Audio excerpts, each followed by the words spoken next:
네, 드디어 7번째 나팔이 불립니다. 불리면서 네, 역사가 됩니다. 12장에서요. 12장 넘어가고 13장 가면요. 드디어 12장부터는 세 토막으로 나눌 수 있는 겁니다. 첫째는 여기까지 이르게 된 과거를 읽습니다. 과거. 그게 12장부터 14장까지입니다.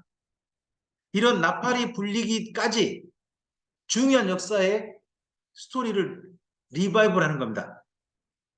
마치 꼭 뭐가냐 그러면 최종 그 드라마 최종회가 되면 뭘 보여줍니까? 지금 여기까지 온 중요한 장면을 몇 개 좀 해주지 않습니까? 예? 그런 것처럼 역사의 정말 중요한 장면 몇 가지를 12장부터 14장까지 해주는 겁니다.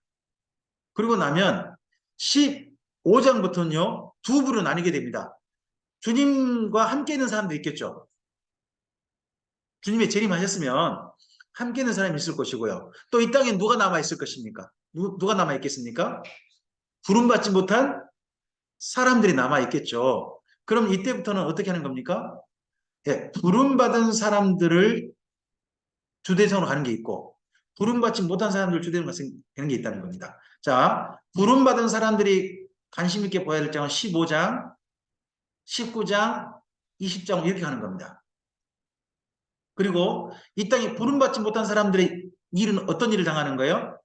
16장, 17장, 18장인 겁니다. 그럼 우리 16, 17, 18은 우리가 당할 일입니까? 안 당할 일입니까? 당하고 싶으신 분. 이 일의 주인공이 되고 싶다 하신 분은 여기를 읽으시기 바랍니다. 저는 별로 관심이 있지 않습니다. 왜요? 제가 겪을 일은 아니니까. 제가 실제 할 일은 아니니까. 저는 그렇게 읽습니다.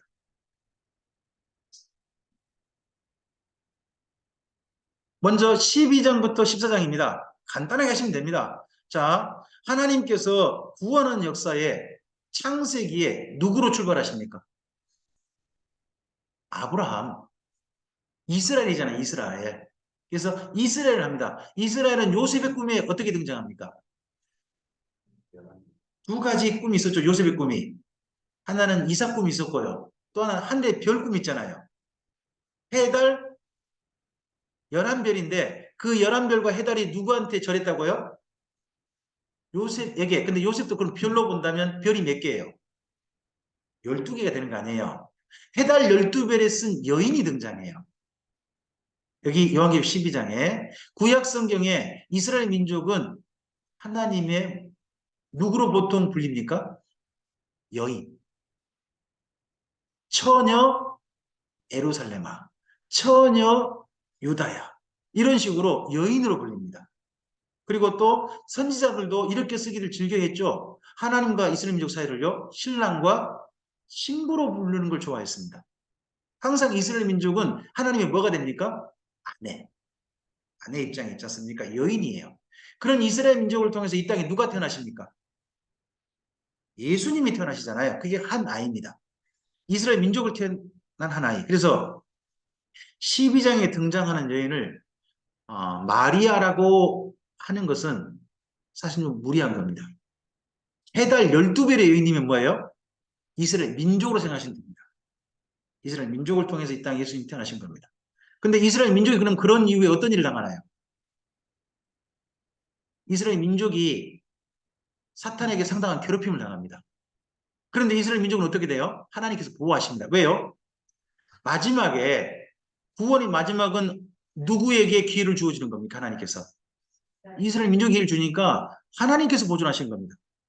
그런 내용 가요. 그럼 이스라엘 민족이 그냥 넘어가는 거예요. 문제는 뭐냐 그러면요. 이 이스라엘 민족으로 출발되어지는 우리 이야기가 있다는 겁니다. 우리 이야기. 12장 계시록 12장 17절을 좀 보실까요? 12장 17절입니다. 네, 읽어주실까요? 용이.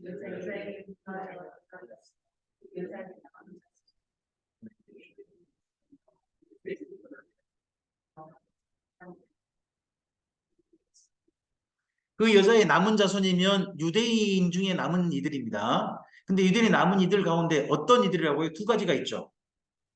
하나님의 계명을 지키고 또 하나 증거가 뭐예요? 그러면 유대인 중에 어떤 사람이죠? 예수 믿는 유대인인 거예요. 그럼 예수 믿는 유대인 출발되는 게 뭐예요? 교회죠. 근데 이제부터 사탄은 영혼 누구랑 싸워요? 유대인과 안 싸워요. 누구랑 싸워요? 교회와 싸우는 거예요. 그래서 교회를 대적하기 위해서 사탄이 세운 가장 심각한 일, 프로젝트가 바로 13장인 거예요. 13장. 누구를 등장시키는 거죠? 두 짐승이에요. 한 짐승 아니에요. 한 짐승, 두 짐승입니다. 하나는 13장 1절에 보면 짐승 하나 나오죠.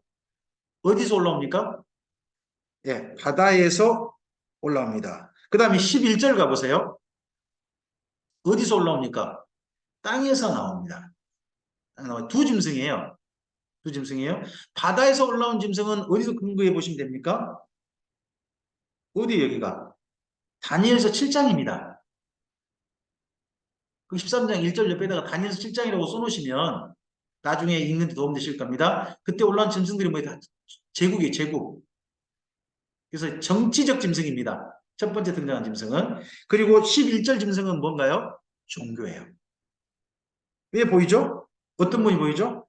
어린 양 같죠? 어린 양 같은데 말은 뭐 어떤 말을 해요? 좋은 종교로 표방했는데 사실 사탄의 미혹이 있는 거죠. 그런 종교가 등장하는 거야. 이 종교가 등장해서 사람들을 누구에게로 끄는 거죠? 바다에서 올라온 짐승에게 절하라. 이런 걸로 끌고 가는 게 사탄의 최후 전략인 겁니다. 앞으로 기독교가 겪을 가장 심각한 저는 그 힘든 미혹 가운데 이게 있다고 봅니다. 정치적 어떤 짐승들을 정치를 내세운 어떤 존재를 교회가 따르라고 열심히 사람들에게 선전해 줄 겁니다. 또 심지어 어떤 종교가 앞장서겠죠. 근데 저는 이 종교를 교회라고 보기보다는 땅에서 올라온 짐승을 저는 유대교로 보긴 합니다. 저는 유대교로 보긴 합니다만 이에서 절하지 않으면 어떻게 한다고요? 다 죽입니다. 우상 숭배자는 어떻게 해야 됩니까? 율법에 다 죽이려고 했습니다. 그러면 하나님께 경배하지 않는 자는 어떻게 해야 됩니까? 그 유대인 법이라면 여기 지금 이 우상이 희한한 우상인 거예요. 15절 가보세요. 15절 읽어보실까요?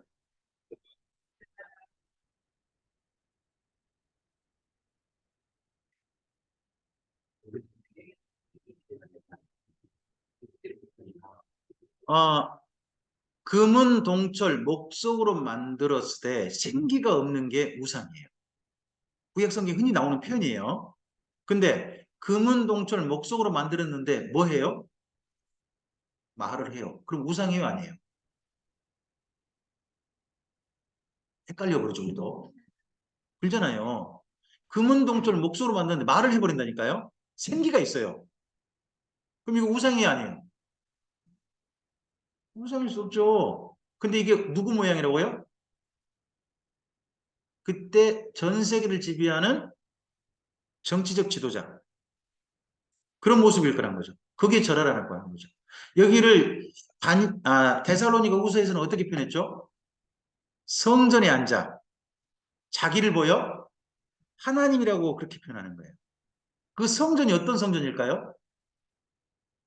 예배당 아닙니다. 그 성전은 유대교 성전입니다. 유대교 성전은 어디에 세워지죠? 딱 한 곳 어디? 현재 오마로 서원이 서 있는 데입니다. 예루살렘에. 그럼 그 오마로 서원이 언젠가 어떻게 되겠어요? 무너지고 그 자리에 뭐가 세워지겠어요? 예배당 아닙니다. 교회가 아니고 유대교 성전이 세워질 거예요. 그리고 유대교 성전 안에 본래는 지성소에 뭘 두죠? 법궤잖아요. 근데 누군가 법궤 대신에 앉을 거예요. 지성소에 앉아가지고 사람들한테 뭐라고 하는 게 내가 누구라고. 그러니까 나한테 뭐라고. 그 말을 누가 앞장서서 해줘요? 땅에서 올라온 짐승. 종교가 이걸 앞장서서 해주는 거예요. 종교가 정말 완전 짝퉁돼서 이런 데는 올 거란 말이죠. 언젠가. 그런 날이 오게 됐을 때 많은 기독인들이 죽임 당할 거라는 거예요. 그래서 저는 이때 내용이 언제인 거냐? 앞서서 그 네 인이 있었죠. 큰 전쟁이 있잖아요. 전쟁이 있고 난 다음에 땅 4분의 1이 죽임당하고 죽음에 휩싸이고 하면서 저는 그때가 사탄이 이 바다에서 올라온 짐승을 통하여 세상을 장악할 때라고 저는 생각을 해요. 그때 되면 많은 순교자들 생기는 거. 그래서 다섯 번째 인이 저는 여기 15장의 뒷부분 관리다 봅니다. 다섯 번째 인. 그래서 그때 사건이 일어나면요. 그 짐승에 절하지 않으면 뭘 못해요? 17절 뭐가 안 돼요? 경제생활 안 되죠. 이렇게 만들었던 사람이 누구라고요? 제가 한 사람 예로 들었는데 아시아에서 이런 일을 실제 겪었다니까요. 2000년 전에 도미티아노스가 이렇게 일을 벌였다니까요. 제가 이야기했는데 오늘 먼저 이야기했어요. 아까 우리 황교순 교수님 잠깐 봤잖아요. 그거 절하지 않아가지고 잡혀간 사람은 누구고? 요한. 근데 이때는 잡혀가는 게 아니라 죽어요, 그냥. 죽여버리는 거죠. 네. 그런 일들을 겪을 거라는 거예요. 그래서요, 마지막 짐승의 표는요, 666 컴퓨터표 그런 거 아니고요. 전 베리칩 모르겠어요. 나 그런 것도 이용할 수도 있겠죠. 근데 정말 짐승의 표는 어떤 거냐? 두 가지가 짝짝꿍일 거예요. 두 가지가 반드시 함께 겸용일 거예요. 하나는요, 반드시 종교와 관련될 거예요. 숭배해야 되는 거예요. 그런 자에게 뭐가 보장되는 거예요? 경제와 생활이 보장되는 거예요. 이 두 가지가 합쳐진 그런 표가 등장하면 그게 여기 말하는 666표라고 생각하시면 된다고 봐요. 지금은 그 모든 것을 거기 가기 위한 한 걸음 한 걸음일 수 있다고 봅니다. 하지만 아직은 아닌 겁니다. 다만 저는 뭐 몸속에 뭐 침묵하는 것 반대입니다. 그러면 신용카드 쓰세요 안 쓰세요? 되게 좋지 않습니까? 자꾸 뭐일다 진행되고 그러잖아요. 이런 거 익숙하다 보면 나중에 어떻게 되실까요?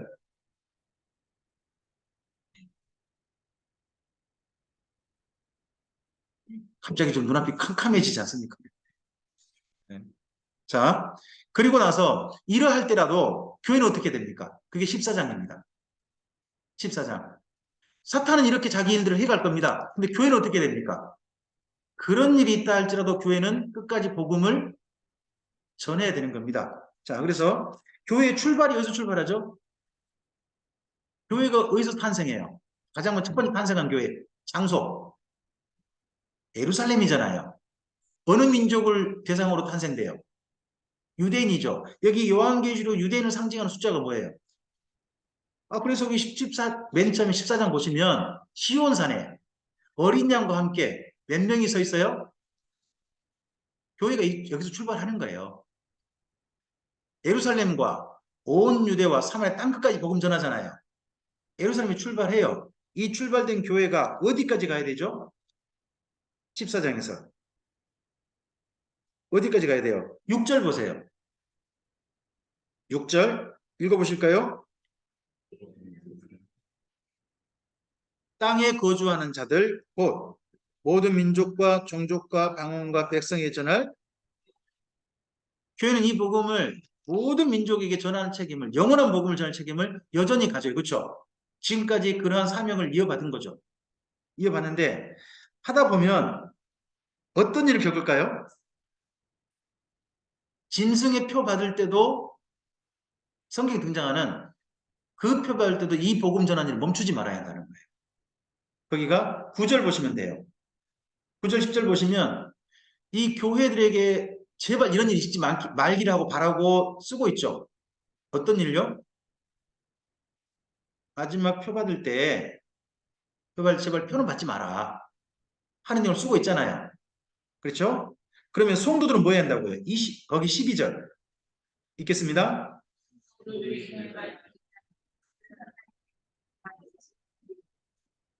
제가 인내란 말을 설명을 드렸는데 혹시 기억나세요? 인내가 뭐라고요? 참는다가 아니라 자기의 길을 끝까지 가는 거. 확고부동하게 자기 자리 끝까지 서는 거. 그게 인내라니까요. 이런 일이 있다 할지라도 그런 인내로 가면 마침내 주님께서 추수할 날이 있으실 겁니다. 그때 함께 추수되자 하는 내용이 14장에 있는 겁니다. 자, 그리고 뭐 잠깐 그림 이건 제가 여러분께 보여드린 게 아니라 이미 보셨죠? 산청에 가시면 많이 보신 장면입니다. 네, 이 장면이니까 보고 넘어가면 되죠. 네, 드디어 복음 전파 역사가 다시 한번 확인된 데가 14장입니다. 14장에서 읽으실 때 저는 꼭 기억했으면 하는 군데가 있습니다. 그게 사도행전 1장 8절이고요. 그리고 마태복음 28장 18절에서 20절입니다.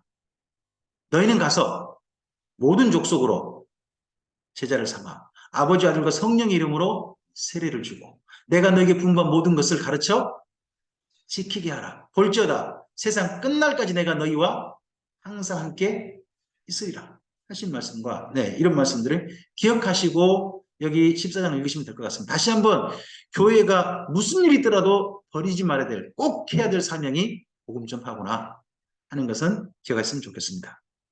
그래서 우리는 추수가 될 때 이왕이면 진노에 추수 당하지 말고 우리는 알곡 추수 됐으면 좋겠습니다.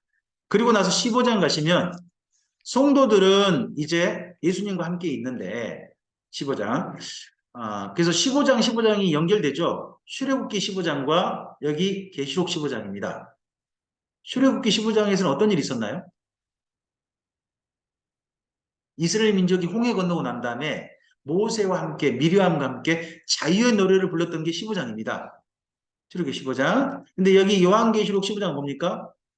이 땅에서 짐승과 사탄의 모든 추격으로부터 완전히 벗어나서 예수님 안에 진정한 자유를 누린 사람들이 노래 부르는 곳이 어디입니까? 바로 여기 계시록 15장이 됩니다. 그래서 계시록 15장은 일부러 그들이 서 있는 바닷가를 뭐라고 합니까? 불이 섞인 유리바다라고 하죠. 불이 섞였으면 색깔이 무슨 색깔이에요?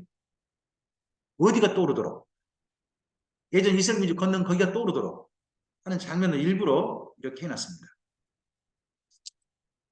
그리고 난 다음에 거기서 그들이 그렇게 있는 동안 이 땅에 있는 사람들이 뭐가 준비됩니까? 진노의 7대접이 준비됩니다. 이건 우리가 혹시 마시고 싶으신 분 있으십니까? 굳이 없으시죠? 뭐 겪고 싶으시면 겪으시대요. 저는 뭐 그냥 여기 16장 읽으면 된다고 봅니다. 우리 겪지 않을 일이니까. 근데 굳이 자기가 또 이때 마지막에 떨어지는 우박이라고 주장하는 사람이 있습니다. 번역을 해놔다 보니까 우리가요, 그 옛날 선배님들이 너무 지나치게 번역해 놓으면 어떻게 주석을 달아놓으면 그 다음에 좀 문제가 생깁니다. 그 맨 마지막 그 일곱 번째 대접 있지 않습니까? 대접 때 우박 한 덩어리 무게가 얼마인지 아세요? 성경상 보면 1달란트로 되어 있습니다. 1달란트. 거기 혹시 16장에 1달란트 밑에 관주 없습니까? 있을 텐데. 있죠? 밑에 나라주에 보시면 몇 킬로 돼 있습니까? 약 60kg 돼 있죠? 약 60kg. 우리나라 무게로 하면 몇 근이 됩니까? 60kg면 몇 근이에요? 100근 아닙니까? 100근? 자기 몸무게가 100근이어가지고 내가 우박이다라고 주장한 분이 있었습니다. 여러분 잘 모르시죠? 모르셔도 됩니다. 이만희 씨라고 있습니다. 그 가면. 저 청도 사람. 지금도 그 100근인지 모르겠습니다만은. 이런 말을 왜 굳이 60kg 하냐 말이죠. 이왕이면 좀 무거워라 해가지고 원래 이때 정도 썼던 달란트는요 32kg거든요. 이때 달란트는 32kg예요. 근데요 이왕이면 더 무거워라 해가지고 어떤 분들은 우리 선배님들이 일부러 다 찾아봤네 또. 제일 무거운 게 뭘까 찾아봤더니 옛날 바벨론 달란트 가봤더니 바벨론 달란트 최고 무거웠대요. 그게 100근 60kg랍니다. 일부러 달아놓은 거예요. 그러다 보니까 이단이 쓰잖아요. 너무 지나치게 구석에 놓으니까. 네. 근데 이런 건 우리가 상관없습니다. 그리고 이러한 짐승의 제국은 종교와 그리고 그의 모든 정치 체제는 어떻게 된다는 겁니까? 마침내 멸망한다는 겁니다. 이 멸망한다는 이야기 17장, 18장인 거죠. 특히 그 짐승 중에 종교 짐승 중에 여자 종교를 말합니다. 여자 종교. 지금 현재 전 세계에 남아있는 여신 종교가 어떤 종교가 있죠? 전 세계에 남아있는 여신 종교는 카톨릭이 남아있고요. 우리나라 교주 이단 종교 특징이 뭔지 혹시 아십니까? 하나님의 교회 교주가 남자입니까, 여자입니까? 장길자라고 하는 여자입니다. 조. 예. 통일교 문선명 씨 죽었잖아요. 그러고 난 다음에 통일교 현재 이어간 사람은요? 부인 여자입니다. 대한민국에 그래가지고 전 신천지가 한참 그 하여튼 뭐 만나 죄송합니다. 하여튼 누구 한 사람 하려다가 하여튼 그 사람은 한동안 이마희 씨가 한 여자분하고 좀 열심히 다니셨거든요. 썸씽 있으셨거든요. 그랬다가 근데 그 여자분이 지금은 둘이 헤어졌어요. 헤어져가지고 아닙니다만은 저는 그거 보고 야 여기 신천지도 여자한테 물려지나 한동안 좀 지켜봤다는 거 아닙니까? 근데 둘이 지금은 결별해가지고 여자분이 물려질 가능성은 없긴 합니다만 이상하게 우리나라 이단들도 여자한테 하나님을 물려주는 데가 참 많습니다. 그죠? 은근하게 좀 있습니다. 전 세계적으로 보면 유적 중에 보면 여신 종교가 정말 엄청납니다. 그리고 현재도 여전히 여신 종교가 은근하게 남아있다면 저는 카톨릭 쪽이라고 생각합니다. 근데 이 종교는 바벨론으로 출발된 종교고 이 종교는 끝장날 거라는 겁니다. 그리고 정치 체제도요. 완전히 무너질 겁니다. 바벨론이라는 제국이 무너지는 걸 갖다가 선포한 사람 중에요. 선지자 중에 이사야도 있고요. 그리고 예레미야가 있어요. 예레미야가요. 바벨론 제국, 자기 나라를 멸망시킨 바벨론 제국은 반드시 망한다 해가지고 예레미야서 거기가 51장인가? 51장인가 그 정도 될까? 50장 51장 되는데 그 유브라데 강에다가 맷돌을 들어가지고요. 큰 돌을 들어가지고 그 풍덩 받치면서 언젠가 이 바벨론도 이렇게 빠쳐져 가지고 다시는 나라가 없어 일어나지 못한 그런 나라가 되고 말 것이다 하고 퍼포먼스를 하거든요. 근데 그 퍼포먼스가 사실 그림자였고요. 여기 요한계시록 18장에 천사가 퍼포먼스 합니다. 이번에 큰 돌을 들어가지고요. 강이 아니라 바다에다가 풍덩 빠치면서 다시는 이 마지막 짐승의 나라는 일어나지 못하게 될 것이다 하고 선포한 장면이 그때 나오게 됩니다. 서로 연결돼서 짐승의 나라가 멸망되는 걸 말합니다. 여기는 우리가 갈 나라가 아니죠. 우리가 갈 나라는 어디입니까? 이 무너진 나라가 아니라 예수님과 함께 있는 그 나라가 되겠죠. 그 나라에는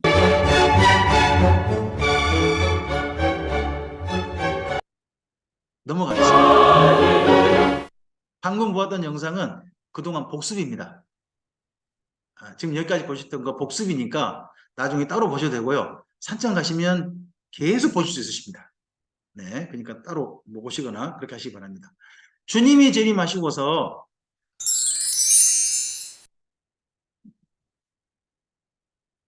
각종 짝퉁이 대한민국에 특히 많습니다. 대한민국 짝퉁들은 꼭 말을 탑니다. 그것도 어떤 말요? 말. 백마탄자로 하면서 그렇습니다. 우리나라 분들도 백마탄자에 대한 은근한 환상이 있는 것 같긴 해요. 네. 그리고 사탄과 먼저 두 짐승이 산채로 지옥에 들어갑니다. 그래서 이때 정도의 19장이 꼭 이해하셔야 될 게 아직까지 지옥에 들어간 사람이 없다는 겁니다. 지금은 죽은 사람이 있는 곳은 음부라 불리는 곳입니다. 음부라 불리는 곳이고 거긴 지옥은 아닙니다. 거긴 영혼의 상태로 있는 곳이고요. 지옥은 어떻게 가느냐? 여기 지옥에 갈 사람들도 부활해가지고 그 몸이 영혼이 사는 몸이 돼가지고 가는 것입니다. 그래서 예수님께서 일부러 이 땅의 사람들한테 한번 맛보기 보여주신 겁니다. 살아있는 사람들한테 뭘 쏘이게 해가지고 황충 쏘게 해가지고 지옥 가면 너 이런 고통 당할 건데 그래도 갈래. 살아서 고통 당한다는 거죠. 그걸 일부러 보여주신 겁니다. 근데 먼저 두 짐승이 먼저 들어가게 됩니다. 그리고 그 사이 한 1000년간을 사탄을 무적행에 가두고요. 이 땅에는 1000년의 기간이 주어진다는 겁니다. 이 1000년 기간은 우리랑 상관없습니다. 혹시 천년왕국에 살고 싶으신 분? 그냥 우리 예수님과 함께 옆에 있읍시다. 이 땅에 남은 사람들 이렇게 하라 그러고. 네.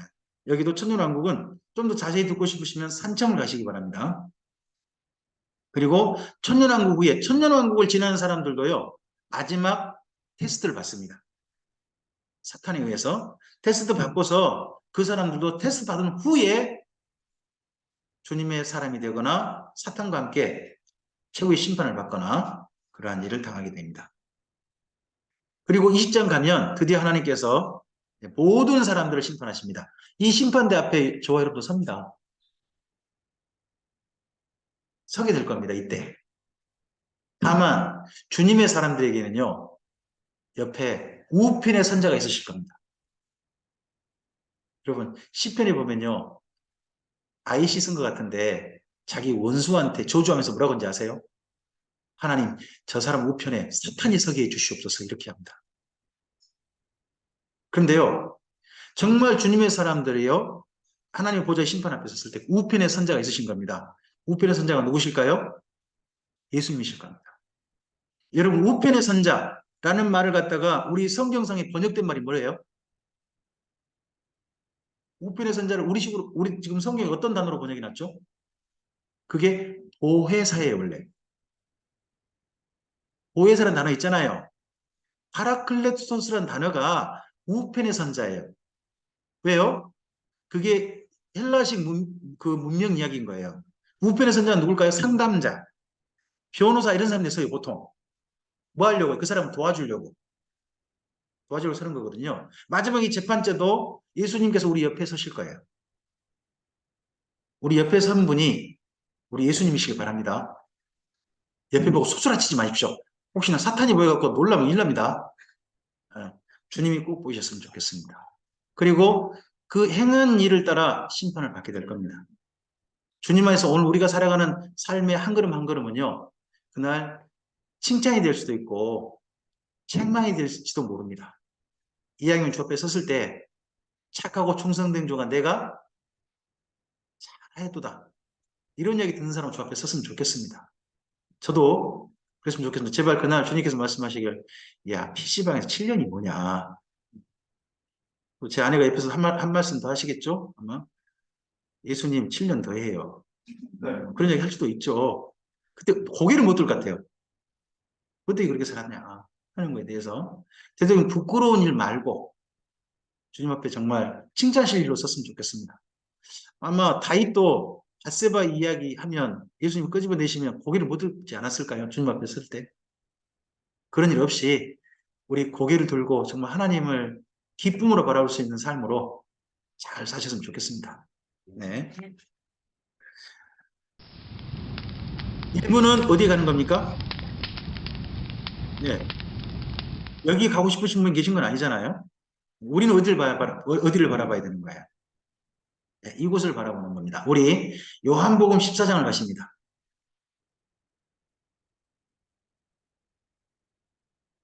요한복음 14장 1절부터 보시기 바랍니다.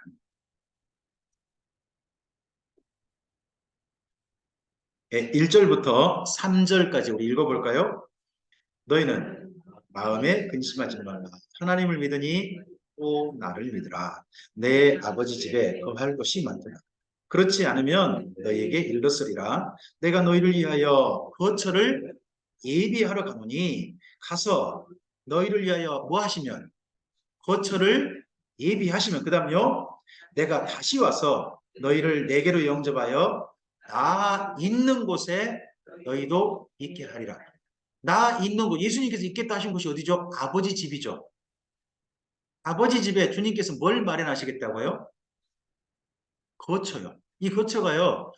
지금 현재 우리나라 말로 번역될 때 이런 단어로 번역될 수 있다고 지구라는 단어예요. 혹시 여러분 이런 저희 광주 같으면 첨단지구, 수완지구, 운남지구 이렇게 써요. 여기 같으면 울산 같으면 어떤 지구로 표현된 적이 어디가 있죠? 여기는 무슨 지구라고 그러죠? 여기는 혁신도시인가요? 여기는? 무슨 지구라 그러면 중요한 어떤 거대 단지를 만든 거죠. 사람 사는 단지. 울산 같으면 어디예요? 네? 혁신도시를 그냥 지구라고 부릅니까? 무슨 지구?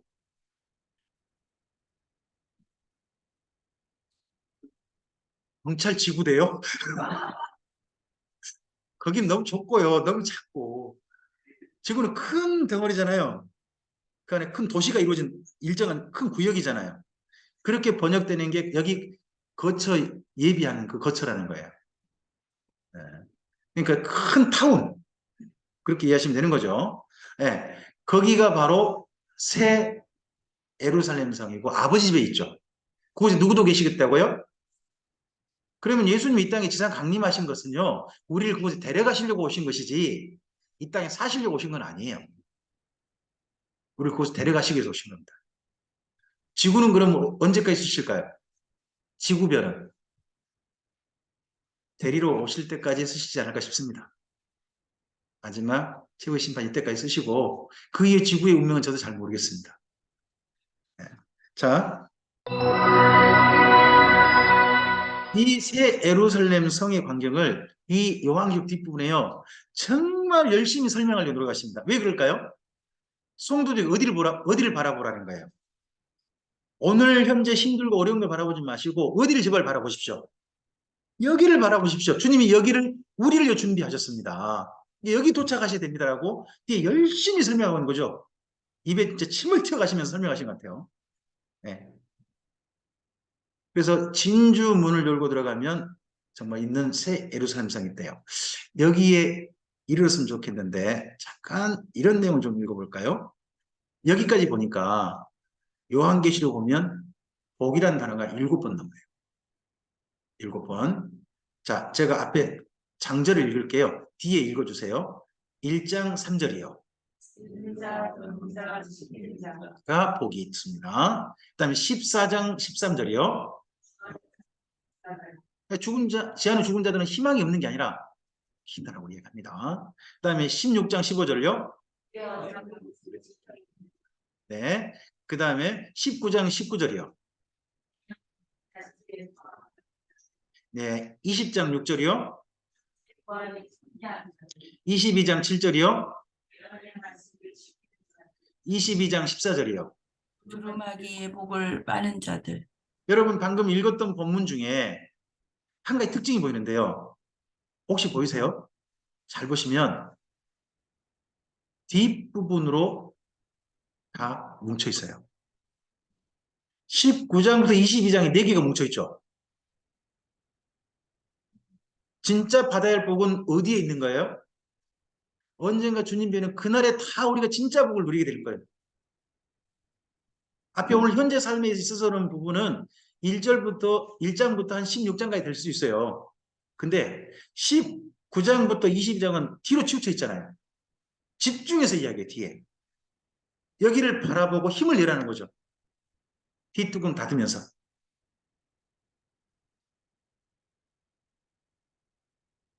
그리고 이런 모든 복은 누구에게 주어지나요? 주님의 너희입니다. 이 새 예루살렘 성을 누가 상속받습니까? 주님의 너희들입니다. 이 새 예루살렘 성과 모든 것들을 상으로 받을 일이 누굽니까? 주님의 너희들입니다. 그리고 생명나무 열매는 누구만 먹을 수 있습니까? 주님의 너희들입니다. 그리고 이 요한계시록은 사실 누구를 위해 썼습니까? 주님의 너희들입니다. 이단을 위해 쓴 게 아닙니다. 요한계시록 정말 주님의 사람들, 주님의 교회들에게 주님의 종으로서 일하라고 쓴 겁니다. 그러면 이 요한계시록 말씀은 사실 복음으로 알아듣고 가슴에 품고 읽으면서 주님의 사람으로 삶을 새롭게 하고 다듬어야 할 사람들이 사실 교회해야 한다는 겁니다. 교회해야 한다. 그래서 이곳으로 초대하십니다. 그리고 이 초대와 함께 이 모든 것을 은혜로 베푸시겠다고 합니다. 자, 여기까지 걸음을 마지막 정리하고 해보죠. 우리 걸음이 이 새 예루살렘 성에 이르기까지 잠언 4장 18절에 19절은 이런 말씀이 있다고 봅니다. 읽어보실까요?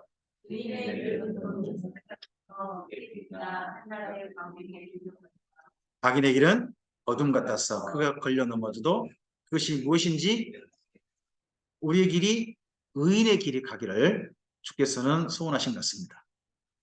그 다음에 그 길을 가는 한 사람의 모범이 보이시죠? 열왕기하서 22장 2절 요시아입니다. 읽으실까요? 요시아가 그 세상 다윗의 모든 길로 행하고 좌우로 치우치지 이런 걸음을 걸으라고 우리 믿음의 선배들을 성경에 소개해 준 겁니다. 또 예수님을 보여준 겁니다. 이 길을 따라오라고요.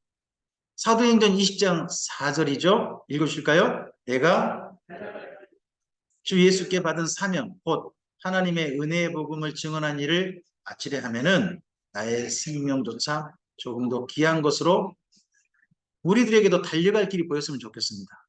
앞길이 막막한 게 아니라 내일도 나는 이렇게 살아야 돼 하는 길이 분명히 보인다면 오늘 하루 사는 게 허망하지 않을 것 같습니다.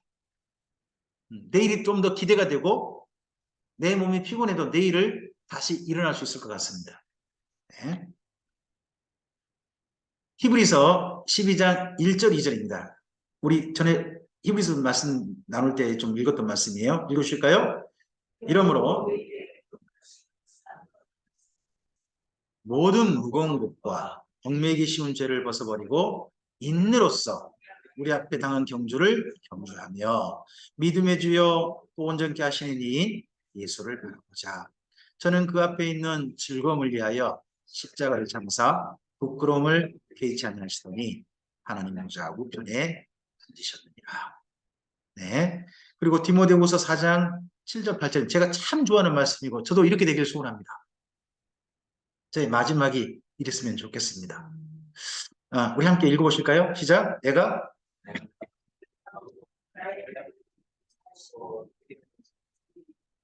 이제부로는 나를 위하여 예배관이 예비되었으므로 주곧 의로우신 재판장이 그날에 그날에 내게 주실 것이니 내게만 아니라 주의 나타나심을 사모하는 모든 자에게니라. 아멘. 우리 모두 바울이 기대하는 그 의의 면류관이 우리에게도 함께 쓰고 바울과 만났으면 좋겠습니다.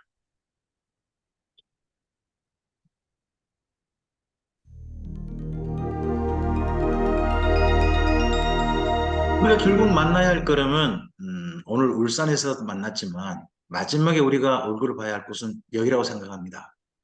새 예루살렘 성안 생명수 강이 흐르는 생명나무가 있는 이 황금길, 정금길, 이 길가에서 뵀으면 좋겠습니다. 그리고 생명나무 열매를 맛보고 그리고 그 성 가운데 계시는 한가운데 계시는 우리 하늘 아버지 그 보좌 앞에 함께 나갔으면 좋겠습니다. 이렇게 이날에 나갈 수 있도록 이날에 이르도록 걸음을 한결같이 주님과 함께 걷고 잘 오시라고 요한계시록을 통해서 격려하고 있습니다. 물론 말씀합니다. 쉽지는 않다. 힘든 일도 있다. 라고 하십니다. 하지만 그 걸음걸음이 주님께서 말씀하시는 겁니다. 그 걸음걸음이 헛된 걸음 아니다. 심지어 너희가 허망하게 죽는다 할지라도 그 죽음마저도 헛된 것 아니다. 값지고 복이 있는 것이다. 그런 사람 주 앞에 꼭 만나자 하는 말씀으로 요한계시록 말씀이 이어져 있습니다. 이런 말씀을 읽어서 정말 주님의 사람으로서 언젠가 복 있는 사람으로 새 예루살렘 성에 서기를 바라는 사람으로 우리 마음이 큰 격려와 힘을 용기를 얻기를 바랍니다. 거기에 이르기까지 우리 축복했으면 좋겠습니다. 빌립보서 1장 9절에서 11절 말씀인데요. 바울이 빌립보 교회에 축복한 내용이죠. 네, 이 말씀을 가지고 우리 울산에서교회 성도님들 서로 간에 축복했으면 좋겠습니다. 걸음 잘 걷자고 한번 서로 손 잡을 수 있는 분 손 좀 잡으실까요?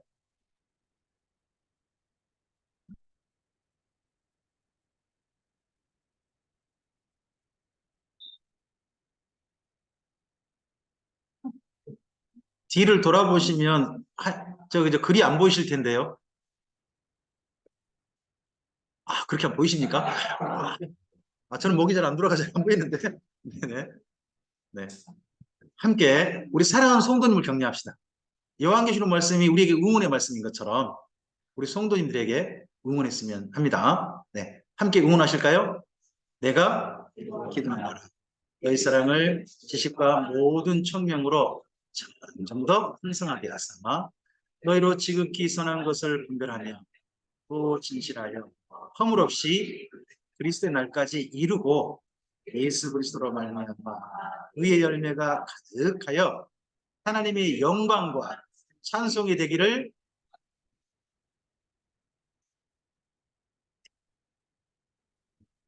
기도하겠습니다. 주님, 여기까지 주의 말씀을 살피고 하나님의 말씀을 통하여서 큰 격려와 응원과 우리에게 분명한 내일을 바라볼 수 있게 해주셔서 감사합니다.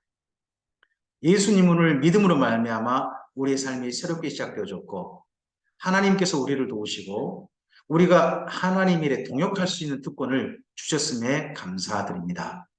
이 땅에 정말 우리가 힘써야 할 삶이 사랑하는 이름을 알게 해주셔서 감사합니다.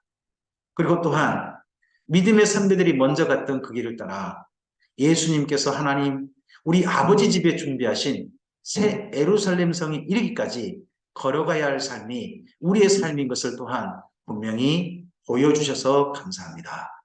이러한 삶으로 함께 우리 예수님을 사랑하며 성령님의 도우심을 받고 이 땅 가운데 하나님의 나라를 이루어 가되 준비하신 우리가 들어갈 천국에 함께 이르는 우리 울산 예수락교회 이게 하옵소서.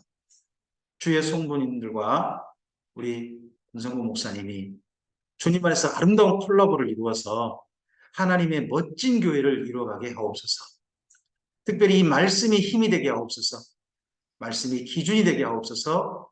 말씀이 하나님께서 주신 격려이게 하옵소서.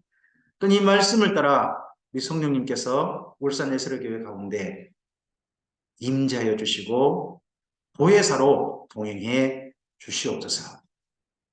그리고 이 시간 말씀 듣는 모든 주님의 사람들에게도 하나님께서 은혜를 베풀어 주셔서 언젠가 새 예루살렘 성안에서 생명수 흐르는 그 정금길가에서 생명나무 아래에서 만나는 사람들이 이 시간 말씀을 함께 듣는 모든 주님의 사람들에게 하옵소서.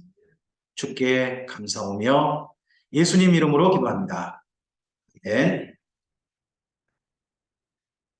네. 감사합니다. 목사님 감사합니다.